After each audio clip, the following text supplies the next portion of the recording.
veces tenemos la oportunidad de tener entre nosotros a los hermanos de La Salle.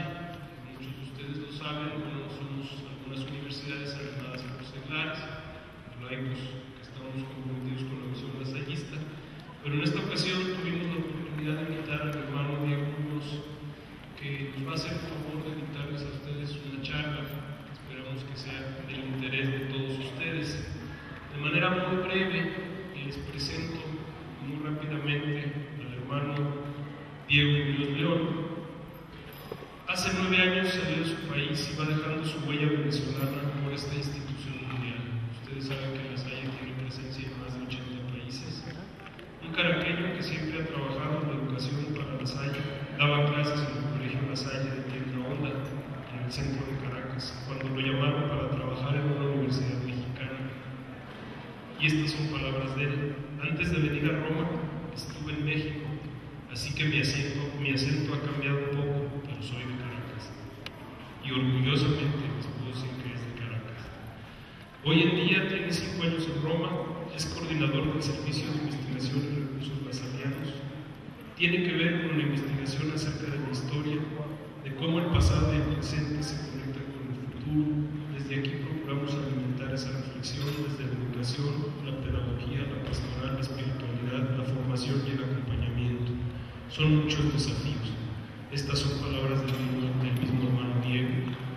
Esta es una presentación muy breve, agradeciéndole que haya aceptado la invitación de estar entre nosotros un día y medio, 2 días, y nos trae, además de su interesante charla, una muy agradable sorpresa, sobre todo para los estudiantes. Espero yo que así lo sea, porque quiero que logren captar la importancia y el tamaño de nuestra organización a nivel mundial. Entonces es muy importante que ustedes sean partícipes de este tipo de actividades con el hermano Diego Muñoz. Le damos la bienvenida con un aplauso. Gracias.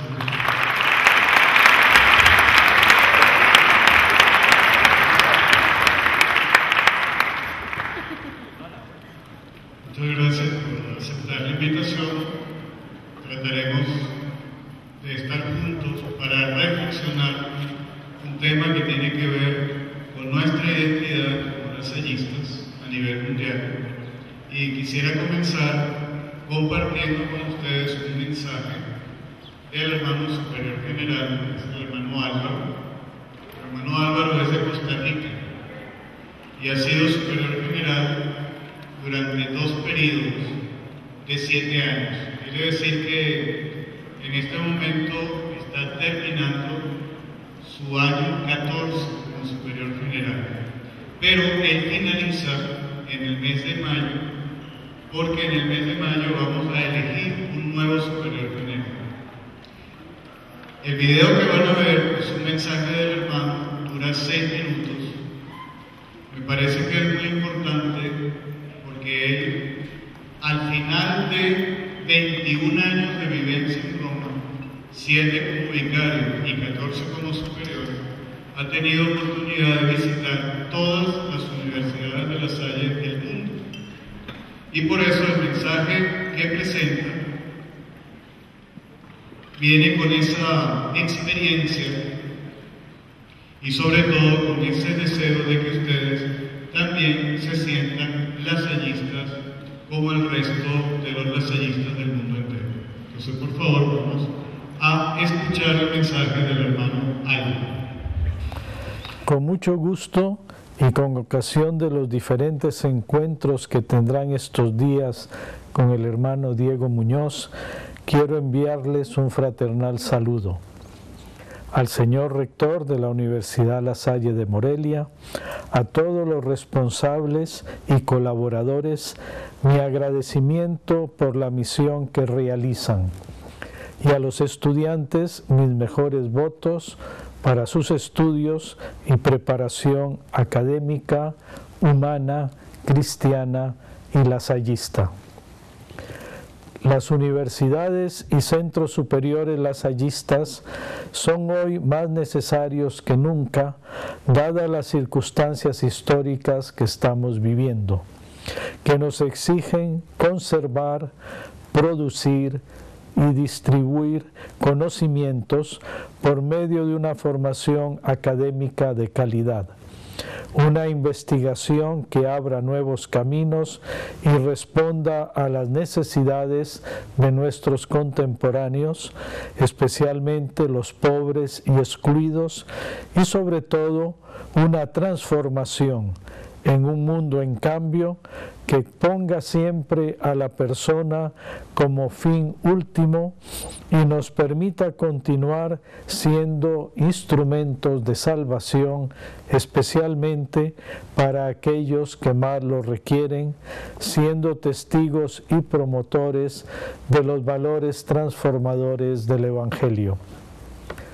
Como lo expresaba en el 10º encuentro de IALU en Manila, se trata de aprender haciendo, de hacer la verdad uniendo teoría y praxis, memoria y esperanza. Las universidades lasallistas, comunidades de memoria y esperanza. Creo que ya lo están siendo, pero que todavía podemos hacer más y debemos hacer más.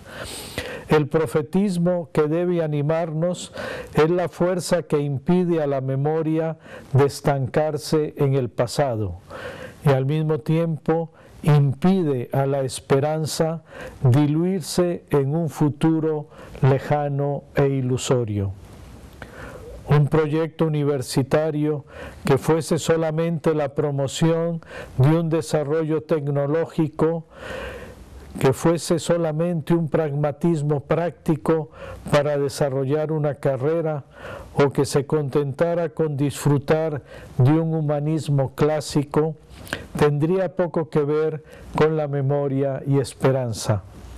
Pero por el contrario, un proyecto que no se contenta con la repetición de un currículo de ayer, sino que por la investigación y el descubrimiento de nuevos conocimientos compromete a los jóvenes a transformar el mundo y la sociedad con miras al bien común. Es un proyecto que vive en tensión creadora y fecunda el ser, memoria y esperanza. Como muy bien decía Søren Kierkegaard, la vida solo puede ser comprendida mirando hacia atrás, pero ha de ser vivida mirando hacia adelante. El futuro de nuestras universidades, y su universidad es un ejemplo de esta realidad, está no solo en las manos de los hermanos. Basta mirar la realidad de la presencia de los hermanos en el mundo universitario para percatarse de que en gran parte éstas están siendo animadas por seglares lasallistas.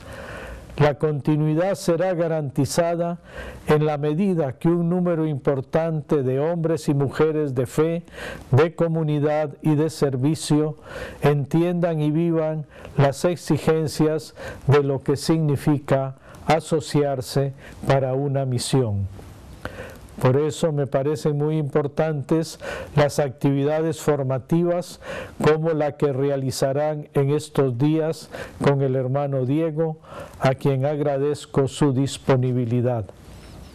Como herederos del Señor de la Salle, creo que deben sentir profundamente la llamada a seguir sus huellas, construyendo un mundo donde cada persona sea tenida en cuenta y se le trate con respeto y cariño, donde la educación y las nuevas tecnologías estén al servicio de la justicia, la paz y la solidaridad, donde no tengamos temor de anunciar a Jesús como nuestro Salvador, con espíritu de respeto, de diálogo y de tolerancia hacia las otras religiones, y en donde sepamos unir fuerzas, hombres y mujeres de culturas y religiones diversas, en la construcción de una sociedad más fraterna y justa. Se trata de que cada universidad o centro superior lasallista sea un laboratorio de paz, concordia, búsqueda, acogida, respeto, compasión, solidaridad y sabiduría. Renovándoles mis mejores votos, pido a Dios los bendiga. La participación que quiero compartir con ustedes esta tarde tiene que ver con los fundamentos del carisma lasallista, pero en un contexto latinoamericano. ¿Qué quiere decir? Que nosotros somos herederos de una historia. No es una historia de 20 años o 30 años. Estamos hablando de una historia tricentenaria. Son más de 300 años de un esfuerzo educativo de La Salle a nivel mundial. Pero los hermanos llegamos a América Latina en 1863. En 1863 es cuando La Salle comienza a estar presente con pequeñas escuelas en Ecuador. Y luego, al final del siglo XIX, y siempre por invitación de obispos o de grupos organizados cristianos, los hermanos comienzan a llegar, por ejemplo, a Chile en 1877, en Argentina en 1899 y México en 1905. ¿Por qué los hermanos llegan a México y por qué en 10 años hay 185 hermanos franceses aquí, en tierras mexicanas? Porque los hermanos fueron expulsados de Francia y eso fue por las leyes de la secularización en Francia. Es decir, la vida del Instituto de La Salle no ha sido una vida siempre de color de rosas, donde el sistema educativo ha cuidado y ha protegido a la educación y más ha considerado a los hermanos, en absoluto. Los hermanos, después de casi 2 siglos de esfuerzos en Francia, fueron expulsados por el sistema político francés. O en dejar de ser hermanos y continuar con las escuelas, o en salir de su país para ser misioneros en el mundo. Y gracias a que un gran número de hermanos franceses decidió continuar su vocación, a pesar de que eso significaría no volver a su tierra, ellos vinieron a América Latina, como también fueron a África, a Asia y a Oceanía. O sea que nuestra historia no es una historia fácil, es una historia donde los hermanos han intentado dar una respuesta, han tratado de ser fieles a un compromiso por la educación, sobre todo de niños, de jóvenes y posteriormente de adultos en la educación superior. Por supuesto, estos hermanos que vinieron a Latinoamérica, ellos venían con una formación, venían con un sistema educativo, venían con una manera propia de llevar adelante la educación cristiana. Tendríamos que estudiar esto para comprender por qué la educación de La Salle es la que es hoy. Simplemente considerar el hoy sin una raíz en el ayer. El hermano Álvaro nos lo acaba de decir. Por eso tenemos que ver estos primeros hermanos que vienen a América Latina. Ellos eran más pragmáticos que teóricos. Es decir, ellos llevaban adelante una educación bastante homogénea y ellos tenían un manual escolar que se llamaba La Guía de las Escuelas. Era un manual que había sido editado 26 veces y durante 200 años era el mejor manual de educación cristiana del mundo. Era el punto de referencia de la educación cristiana de muchísimas órdenes, congregaciones e institutos religiosos de todo el Y los hermanos vienen con su manual a México, como vienen a todos los países de América Latina, y se dan cuenta que aquí hay una realidad diferente. Ellos habían sido desafiados en Francia por un sistema educativo, el francés, que desde el tiempo de Napoleón e inicios del siglo XIX había comenzado un sistema que se llamaba la Universidad Imperial. Y en ese sistema los hermanos eran los responsables de la educación primaria. Es decir, los hermanos un siglo antes de Napoleón ya tenían un sistema de redes de escuelas. Un siglo después de su inicio, Napoleón los obliga a entrar en el primer sistema educativo europeo, que va a establecer pautas de funcionamiento, va a establecer leyes educativas y, sobre todo, va a tratar de homogeneizar a una población educativa. Estamos hablando de los inicios del siglo XIX. Los hermanos fueron retados por esta nueva manera de hacer la educación. Ellos eran fieles a sus prácticas educativas tradicionales, pero con las nuevas leyes francesas de educación, ellos tienen que defender su propio sistema educativo. Y hay este sistema simultáneo de educación. No fue inventado por los hermanos, pero fue sistematizado por los hermanos. Ellos recrean la manera de dar clase y hacen al maestro el eje de un sistema de educación donde el alumno tiene que ser considerado en su originalidad, tiene que responder, o sea, hay que dar resultados, y sobre todo ese alumno tiene que volver a la sociedad. Por eso, en ese mundo analfabeta francés del siglo XVII, los hermanos desarrollan escuelas de éxito, porque logran que la gran masa de población francesa analfabeta logre varias cosas. La primera, que logre leer en francés. Segundo, que logre leer en francés y en latín.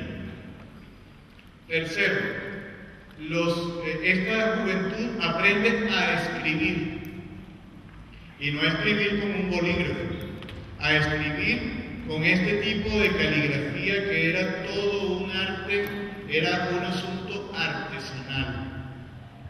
Y luego, esta población analfabeta logra aprender las reglas de cortesía y urbanidad cristianas en una sociedad donde el pobre, como no tenía manera de hablar, siempre se quedaba atrás. Y estos pobres aprenden las reglas de urbanidad y cortesía de la clase intelectual para comunicarse de tú a tú. ¿En dónde?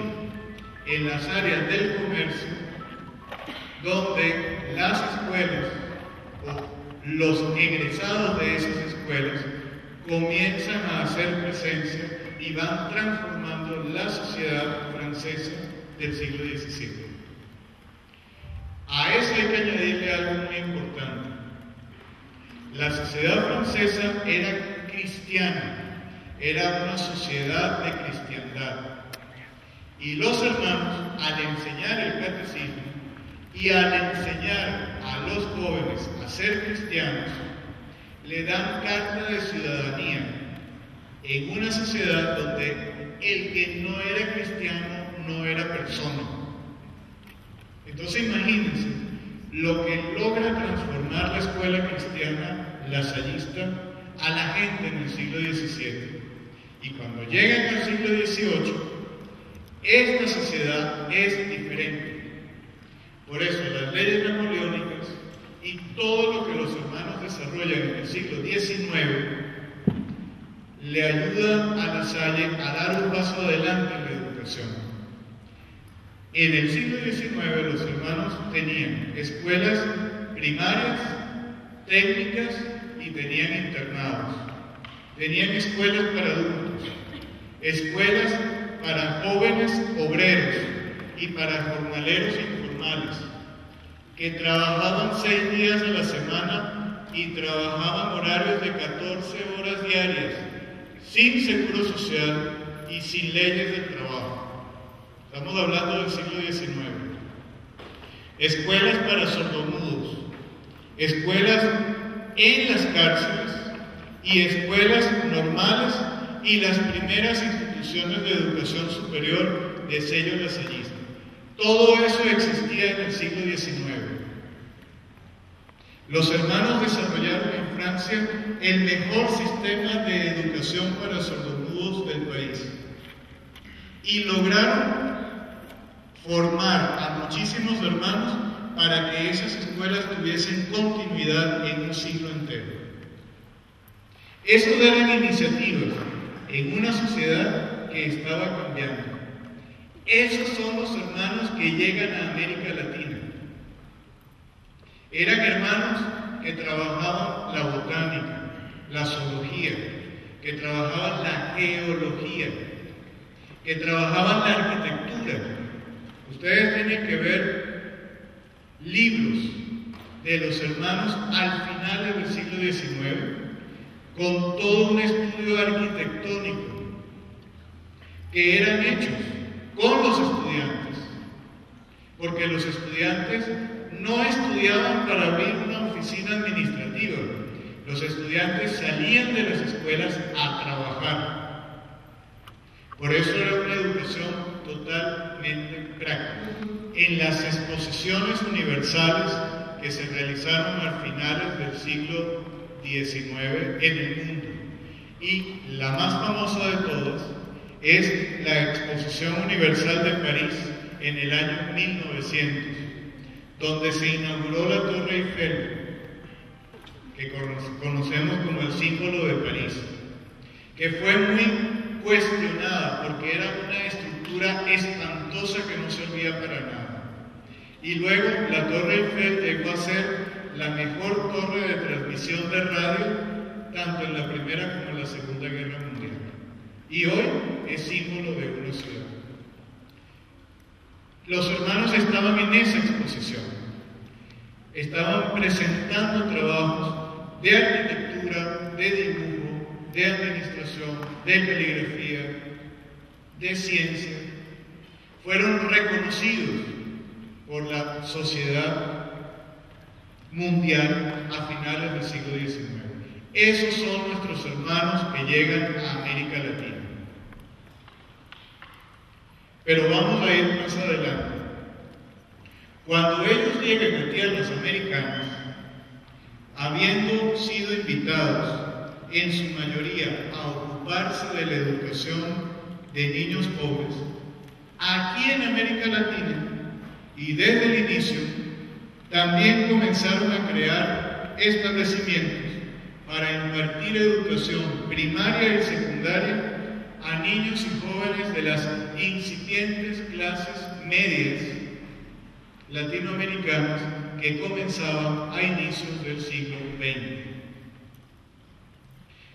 En nuestras repúblicas, estas repúblicas que durante el siglo XIX no tuvieron paz y que a pesar de todo se fueron conformando, se estaban dando procesos bastante semejantes en cuanto a la emergencia de los sistemas públicos de educación, y estaban animados a partir de ese proyecto ideológico y político del Estado liberal. Por lo tanto, era evidente que había una relación entre las élites gobernantes y ese Estado que se estaba conformando en cada una de nuestras naciones. ¿Qué se buscaba? Se buscaba estabilidad, se buscaba progreso y se buscaba orden institucional. Por su parte, la escuela, la Iglesia Católica latinoamericana había perdido esa hegemonía que había tenido en la educación de la población y frente a los procesos de laicización de nuestras repúblicas, tenía ahora, a comienzos del siglo XX, una presencia muy pequeña, muy exigua o muy nula en las escuelas. En ese contexto, los hermanos llegan a América Latina. ¿Y qué hacen? Se dan cuenta que América Latina es una sociedad profundamente desigual. Ya era una sociedad colonial desigual, se había mantenido como en estas primeras repúblicas, habían mantenido la desigualdad y a inicios del siglo XX la desigualdad era palpable, era notoria. Los nacientes estados no contaban con una infraestructura ni tampoco con un personal adecuado para afrontar los problemas del analfabetismo, de la exclusión educativa de las poblaciones pobres, de la falta de preparación de maestros y sobre todo la falta de preparación de una élite capaz de liderizar procesos de transformación social. Por eso los hermanos traen sus prácticas, traen su conocimiento a América Latina y a pesar de ser hombres de Europa, rápidamente se adaptan a nuestras tierras. Los hermanos organizaron escuelas primarias y secundarias, donde pusieron en práctica una metodología activa. Impulsaron el estudio de las ciencias naturales, la observación de campo y la organización de museos naturales, los mejores museos de historia natural de Colombia, de Costa Rica, de Venezuela, de Brasil, de Cuba, fueron hechos por los hermanos de las escuelas cristianas. Los hermanos aseguraron la regularidad y la seriedad de una formación religiosa y de la animación también de esos grupos cristianos que funcionaban con cierto compromiso catequístico y social a inicios del siglo XX. Los hermanos fueron autores de libros de zoología, botánica, química, física. El primer hermano que escribió la historia y la geografía de Venezuela es un hermano francés, el hermano Nectario María. No había ningún manual de historia de Venezuela hasta que llegó el hermano Nectario María. Entonces, son ejemplos para decirles de quiénes eran estos hermanos y de dónde venimos. Pero vamos a interrogarnos 100 años después. ¿Qué ha sucedido 100 años después en la historia lasallista latinoamericana? Seguimos siendo un continente de profundas raíces cristianas. Esto tiene que ser algo que internamente nos tiene que mover como líderes, porque cada uno de los que está aquí es un potencial líder transformador de la sociedad. Porque ustedes tienen oportunidades que no tienen otros. Y eso no es para cuestionarse desde el punto de vista negativo, sino para cuestionarse positivamente en su vocación y en su profesión de cara al futuro. La comunidad lasallista, nosotros hemos cambiado y ya no somos los mismos. Ya en el mundo somos menos de 5.000 hermanos, pero hay más de 70.000 educadores identificados y comprometidos con la educación lasallista. Y esto es un excelente valor y un compromiso de futuro.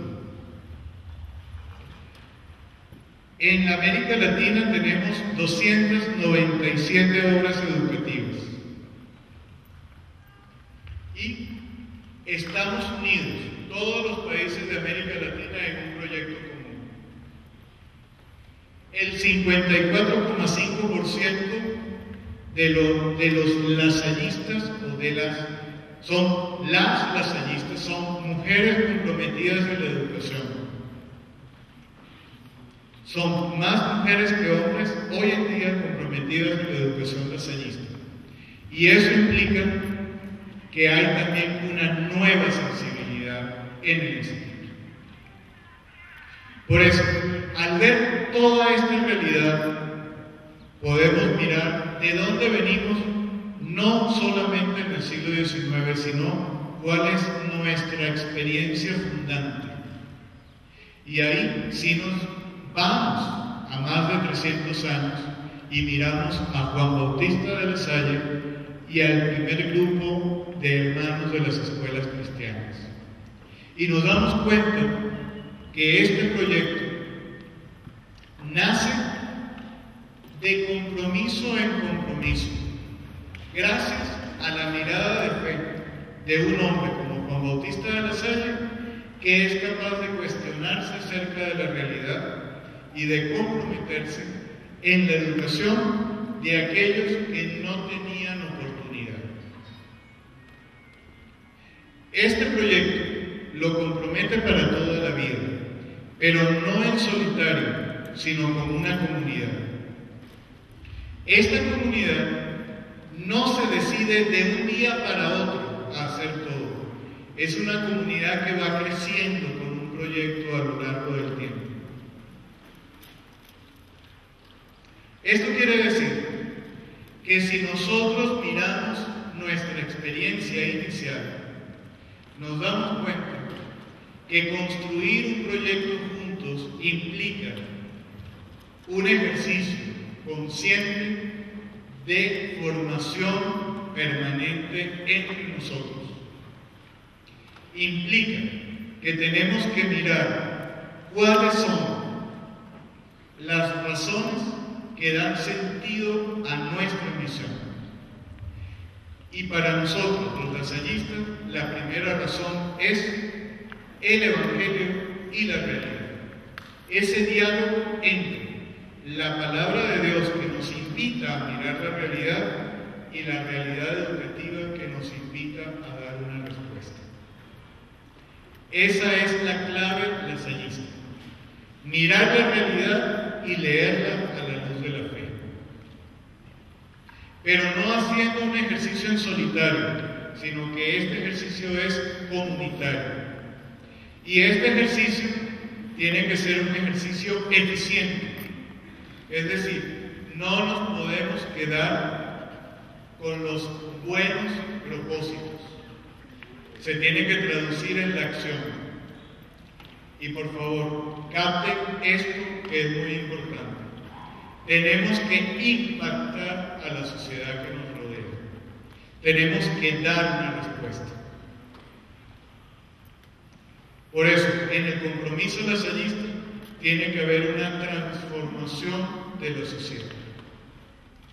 En América Latina hoy, nosotros hemos decidido llevar adelante un proyecto educativo que tiene que ver con el compromiso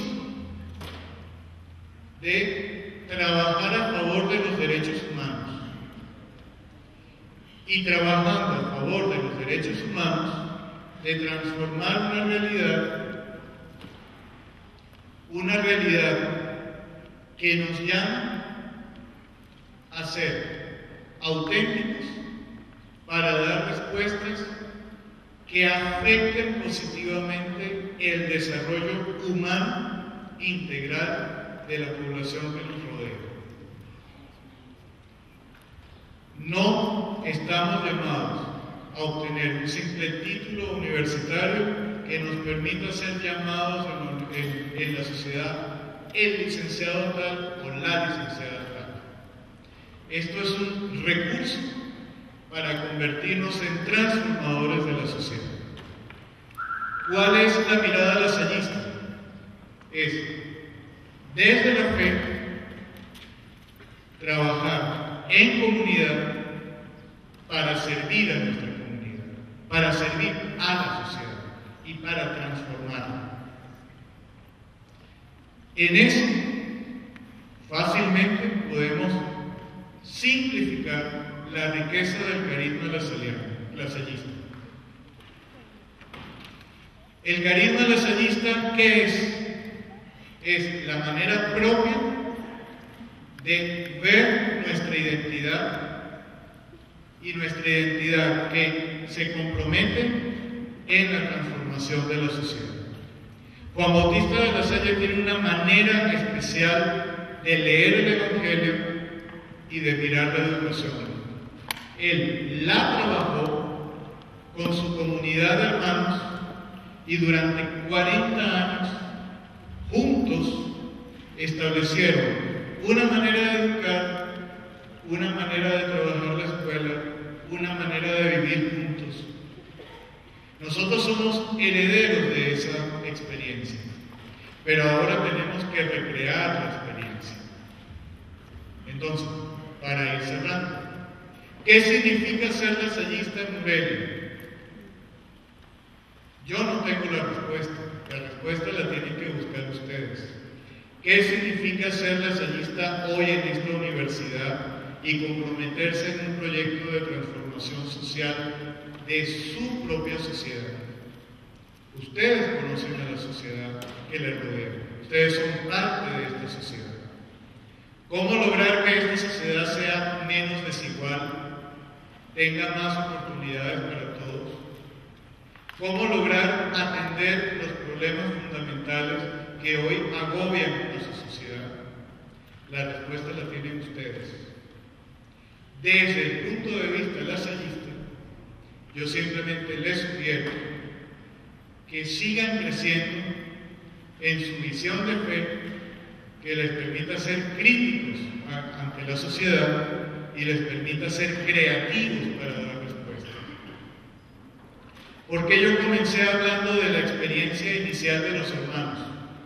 Porque ellos eran extranjeros llegando a América Latina y vivieron un proceso de formación que les permitió dar una respuesta educativa, y hoy somos herederos de ese grupo inicial.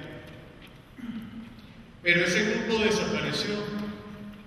Ahora, ¿qué vamos a hacer con la herencia recibida? Ese es el compromiso de la universidad hoy. La universidad está comprometida en transformar la sociedad. Si no, es una universidad que no sirve desde el punto de vista lasallista. Si nosotros, en un periodo prudencial, no somos capaces de impactar la sociedad que nos rodea, no tenemos sentido como universidad lasallista.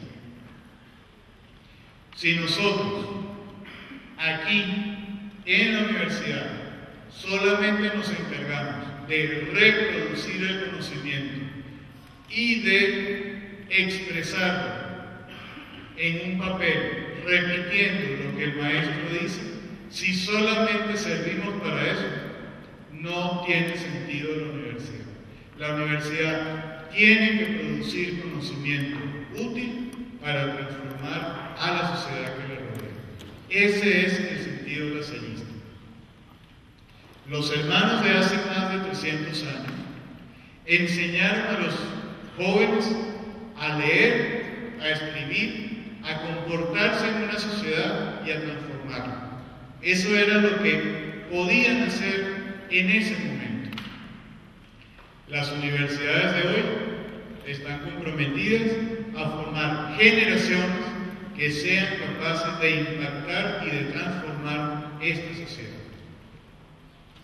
Yo simplemente les invito a que consideremos nuestra razón de ser como universidad lasallista, recuperando lo esencial de nuestra identidad y lanzándonos al futuro con creatividad, con entusiasmo y sobre todo con criticidad académica, porque solo así seremos fieles a la razón por la cual hemos nacido.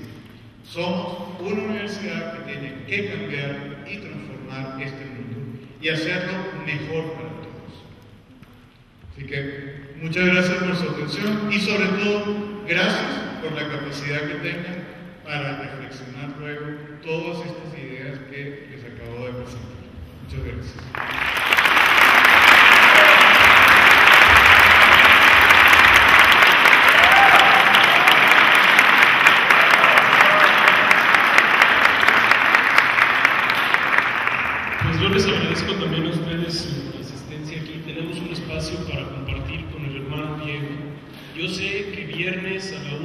casi 2 de la tarde para todos, con el calor es un poco cansado. No es para presumirles, pero el hermano Diego tiene menos de 36 horas de haber llegado a la Ciudad de México, proveniente de Roma después de un largo vuelo. Ayer fuimos a León, hoy ya nos compartió una charla en la mañana en posgrados. Entonces todos estamos haciendo un gran esfuerzo, creo que es un regalo. Ya quisieran muchas comunidades recibir un mensaje como el del hermano Álvaro que hemos tenido aquí la oportunidad de compartir con ustedes. Y esta charla tan rica del hermano Diego, quisiera hablar de muchas cosas, pero me quedo con una palabra. Dijo hace un rato, todos los que están aquí en la función en la que estén, son potenciales transformadores de la sociedad. ¿En qué está la diferencia? En que se lo crean o no. Podemos seguir, perdón que lo diga de esa manera, siendo del montón. ¿Por qué? Pues porque así se usa. Hay alguna vez que dicen, así son todos los jóvenes. No, yo creo que los jóvenes pueden ser diferentes. La juventud puede ser sinónimo de muchas cosas, pero yo me niego a pensar que la juventud sea sinónimo de seguir las corrientes que no le convienen, que no le ayudan a crecer como ser humano. Entonces yo los invito a que permanezcamos un momento más. Si hay alguien que tuviera interés en hacer alguna pregunta, algún comentario, el maestro David me apoya con el micrófono, que se sientan con toda libertad para preguntar, hacer algún comentario con el hermano Diego.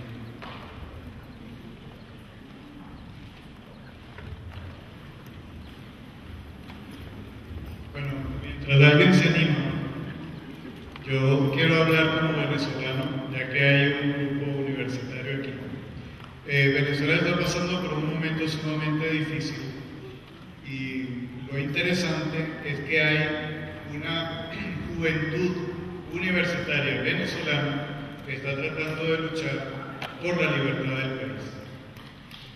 Nosotros creíamos que la juventud venezolana era apática y que simplemente iba a dejar que las cosas pasaran. Pero resulta que los universitarios venezolanos se han organizado y son los que están en la calle diciéndole a la sociedad que las cosas pueden ser diferentes. Entonces, claro, es un momento extremo, es un momento de violencia muy fuerte en el país. Tenemos jóvenes presos, desaparecidos, torturados y asesinados por el gobierno. Y eso no se sabe fuera de las fronteras del país, porque todos los medios de comunicación están controlados por el gobierno nacional. Pero yo nada más quiero dejarles como venezolano ese mensaje.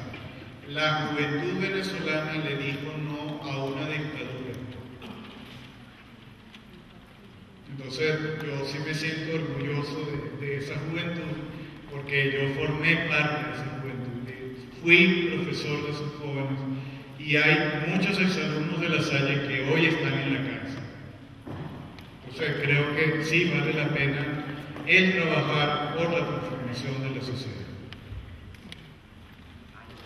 Quiero aprovechar nada más este comentario del hermano Diego antes de darle la palabra a Carla y alguien más se animó ahí arriba a preguntar. Con un testimonio muy fuerte y muy difícil, y probablemente los vaya a sorprender, algunos a lo mejor me lo van a criticar de mis propios compañeros directivos.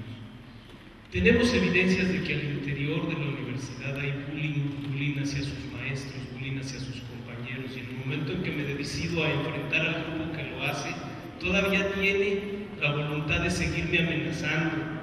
Me van a dar en donde más me duele. Esa fue la respuesta. No me asusto. Hay tráfico de droga al interior de la universidad, pero se acercan y nos lo dan de manera anónima. No se atreven a denunciarlo.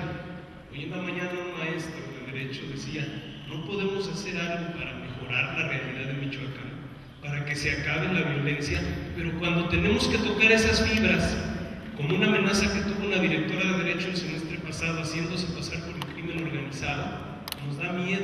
No vaya a ser que de veras sean, que no nos dé miedo. Somos más los que queremos que las cosas vayan bien, y no es de manera anónima como vamos a acabar con esas lacras de la sociedad. No nos asusta, habemos muchos más interesados en que las cosas cambien, y no me da ninguna vergüenza decirles, hay tráfico de drogas al interior de la universidad, lo vamos a seguir y lo vamos a rastrear, venga de donde venga, sí se los quiero decir, no nos vamos a asustar ni nos vamos a morir.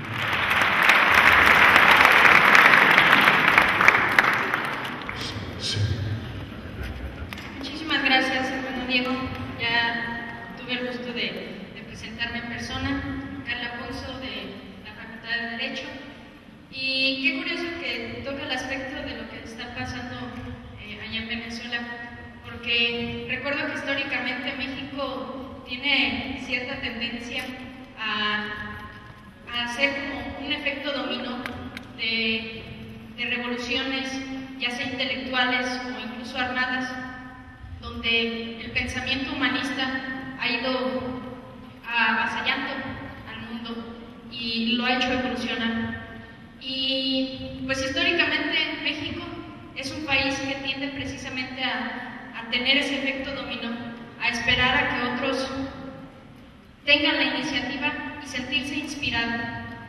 Puede que en eso en un aspecto es algo negativo para nuestra cultura, porque generalmente somos reactivos antes que preventivos o activos, que sería lo ideal. Sin embargo, para que nosotros también nos sintamos inspirados en toda nuestra juventud, porque es muy fácil decir, a mí directamente no me afecta, pero poco a poco vamos resintiendo los efectos de los cambios políticos, sociales y económicos, de las diferencias entre las clases sociales, y cómo esta clase media incipiente que se menciona en muchos lados, pues poco a poco se va haciendo parte de esa clase marginal.